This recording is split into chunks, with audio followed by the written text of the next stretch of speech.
2011 সালে যখন বিশ্ব ব্যাংকের তৎকালীন প্রেসিডেন্ট রবার্ট জোলিক তার পদত্যাগের ঘোষণা দেন, তখন নতুন প্রেসিডেন্টের জন্য সম্ভাব্য প্রার্থীদের তালিকায় উঠে আসে ডক্টর মোহাম্মদ ইউনূসের নাম।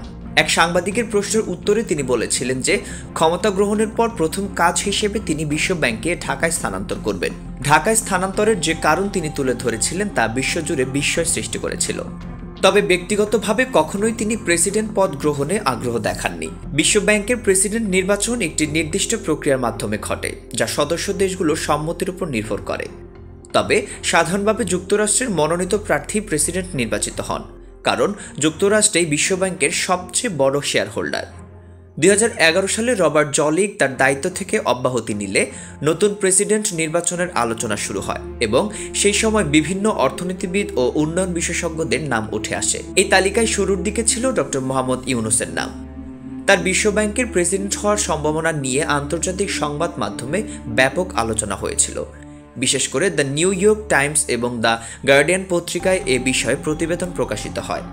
সে সময় এক মার্কিন সাংবাদিক সরাসরি প্রশ্ন করেছিলেন, বিশ্বব্যাংক পরিচালনার জন্য ইউনূসের যোগ্যতা কি? উত্তরে প্রফেসর ইউনূস বলেছিলেন যে যদি তাকে প্রেসিডেন্ট নির্বাচিত করা হয় তবে তিনি প্রথমে বিশ্বব্যাংকে ঢাকায় স্থানান্তর করবেন।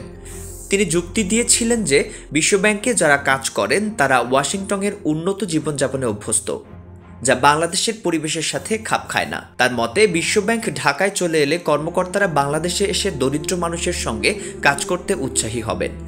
তিনি বলেন, দরিদ্র মানুষের সাথে কাজ না করলে কখনোই দারিদ্র্য দূর করা সম্ভব নয়।